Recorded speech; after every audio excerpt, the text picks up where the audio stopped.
இதுதான் கொஞ்சம் time எடுத்தேனே, right? இதுக்கு தான் கொஞ்சம் டைம் எடுத்து. 46வது கீழே தரப்பட்டுள்ள மெயின் நிலை அட்டவணையின் மூலம் வாய் குறிக்கப்படும் சுற்று யாது? உங்களுக்கு சிம்பிளான சுற்றுகள் தான் இருக்கு. அதை தாண்டி இந்த மாதிரி கம்ப்ளெக்ஸான சுற்றுக்களை தாராங்கன்னு சொன்னார் பிள்ளை, ரைட்டா? தடை ஒடுக்குத கேள்வியில பார்த்துருக்கீங்களா? கஷ்டமான தடையில தந்தாங்கன்னு சொன்னா அந்த இடத்துக்குள்ள ஒரு உயிர்த்தன் பாலத்தை கொண்டு வந்து செட் பண்ணி வைப்பாங்க, ரைட்டா? ஒரு உயிர்த்தன் பாலமோ 2 உயிர்த்தன் பாலமோ செட் பண்ணுவாங்க. அதே மாதிரி இந்த மாதிரி கம்ப்ளெக்ஸா தாராங்கன்னு சொன்னா சிம்பிளா நீங்க செய்யலுமா இருக்கு. கொஞ்சம் இந்த பேட்டர்னை கவனிங்க, ரைட்டா? இப்படி தந்தாங்கன்னா இந்த பேட்டர்னை கவனிங்க. 0 0 1 1 0 1 0 1 1 0 1 0, அதுவும் ஒரு பேட்டர்ன்ல வருது. அது என்ன பேட்டர்ன் பார்த்தா 0க்கு 1 1க்கு 0 0க்கு 1 1க்கு 0, கிட்டத்தட்ட F வந்து B டேஷ். இதைத்தான் நீங்க கண்டுபிடிக்கணும், ரைட்? ஓகே, எல்லாத்துலயும் NAND கேட் தந்திருக்காங்க, ரைட்டா? AND கேட்டோட ஒரு நோட் தந்திருக்காங்க, NAND கேட் தந்திருக்காங்க. Fக்கு வந்து B டேஷ் வரணும். அப்ப ஏல தங்கி இல்லை, ஏ என்ன வந்தாலுமே B டேஷ் தமிழையா வருது, ரைட்டா?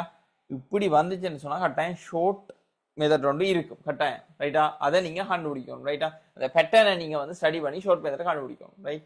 B டேஷ் தான் அவுட்புட். B டேஷ் அவுட்புட்டா வரணும்னு சொன்னா இதுக்கு இங்கால என்ன வந்திருக்கணும்? B B, சரியா? B dot B, B dot B பெருக்கப்பட்டா B ன்னு சொல்லி விட வரும்.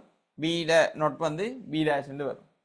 அப்ப இங்க B வந்துச்சுன்னு சொன்னா இங்கால B naught dash B dash இருந்திருக்கணும். அதுக்கு A இந்த இன்புட் காரணமா வரதை நம்ம கணக்கில் எடுக்க தேவையில்ல, ரைட்டா? B இந்த இன்புட்டை மட்டும் எடுத்தோம்னா சரி, ஏன்னா ஏல தங்கி இல்லை தானே, ரைட்டா? ஸோ அப்போ இவன் இன்புட்டை மட்டும் எடுத்தோம்னா சரி, B டேஷ் B டேஷ்ன்னு வந்திருக்கணும். ஸோ 2 B நோட் வந்து வார மாதிரி வருதுன்னு சொல்லி பார்த்தீங்கன்னு சொன்னா சரி, இதுல B நோட் வருது, ரைட்டா? B நோட் வருதான்னு பாருங்க, ரைட்டா? இதுல B வருது, ரைட்டா? B நோட் வரல, B வருது. ஒரே செட்டப் தானே, அப்ப நீங்க பார்க்கக்குள்ள ஒரே செட்டப். ஸோ வந்து இந்த மாதிரி வச்சு, ரைட்டா? கடைசியா இந்த மாதிரி. ஸோ இதுக்கு வருகின்ற இதுக்கு கொடுக்குற இன்புட், ரைட்டா? ஸோ இதில் ரவுண்ட் வருது ரவுண்ட் வருது ரவுண்ட் வருது. ஸோ இதில் B டேஷ், ஸோ இங்கால BB, இங்கால BB என்று சொன்னா இங்கால B சார்ந்து வர்றது வந்து B டேஷ், இங்கால B சார்ந்து வர்றது வந்து B டேஷ். இதை மட்டும் கன்சிடர் பண்ணா சரி.